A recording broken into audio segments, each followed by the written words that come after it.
அந்த விற்கிற ஒவ்வொரு வியாபாரிக்கும் ஒரு அரசியல் பின்புலம் இருக்கும். இப்போ ஆளுகிற இடத்துல இருக்கிற அவங்கள மாதிரி ஆளுங்கள் சொல்லலாம். நான் ஒரு சட்டமன்ற உறுப்பினர், நான் ஒரு ஃபோன் போட்டு சார் இந்த மாதிரி நடக்குது சொன்னால் போய் பிடிக்க மாட்டாங்களாம்மா? நேராக போயிட்டு ஐயா இந்த ஊரில் வந்து இந்த நபர் கள்ளச்சாரம் விற்கிறார், நீங்கள் மனுவாக எடுத்துக்கொண்டு நீங்கள் அதை வந்து விசாரிக்க வேண்டும் சொன்னால் தான் அவருக்கு நடவடிக்கை எடுப்பார். ஒரு எம்எல்ஏ வந்து சொன்னால் அதை செய்ய மாட்டாங்க. சட்டமன்ற உறுப்பினர் வேறு என்ன ஒவ்வொரு நபருக்கும் ஒரு ஒரு மனு கொடுத்துக்கிட்டே இருக்கணுமா என்ன? மது ஒழிப்பு கூட்டத்தொடரில் பேசுகிறேன், பைத்தியக்கார மாதிரி பேசிட்டு வெளில வந்தேன். ஒருத்தன் காது கொடுத்து கேட்கல. மாவட்ட ஆட்சியர் தலைவர் ஒரு பேட்டி கொடுக்குறாரு. பேட்டி கொடுக்கும்போது அந்த பகுதியில் மாவட்ட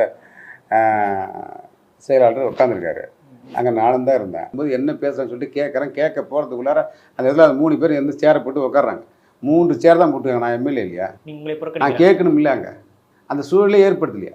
ஏன் என்ன காரணம்? என்ன புறக்கணிக்கிறாங்க? அங்கே என்ன ஒரு பொருட்டாக எடுத்துக்க மாட்டாங்க. குறிப்பிட்ட அந்த மாவட்ட செயலாளர் பேர் வருகிற பொழுது அவர் சாதியாக நான் புறக்கணிக்கான்னு நான் சொல்கிறேன். இந்த ஊரில் போய் நீ யாரையும் எத்தனை என்னென்ன இருக்குதுன்னு சொல்லி கேட்க தேவையில்லை. அந்த தகவல் பலகைகளை பறிச்சாலே தெரியும். எல்லா எதுவுமே இருக்கும். எத்தனை கிணறு இருக்குது, எத்தனை பழுப்பு இருக்குது, எத்தனை சாலை, எத்தனை தெருக்கள் இருக்கும், எத்தனை வீடுகள் இருக்குது, எத்தனை ஓட்டு இருக்குது, எத்தனை பெண் ஆண் வாக்கள் எத்தனை, பெண் வாக்கள் எத்தனை, அத்தனையுமே பெயர் பலகையின் பட்டியலே அதுதான். அது அந்த பட்டியலை வந்து அப்படியே பெயிண்ட் அடித்து அதில் பட்டியல் இருக்கு. கீழே ஒரு பேர் தான் பெருசாக கொட்டத்தில் வசந்தம் கார்த்திகன்ற பேர் தான் இருக்காங்க.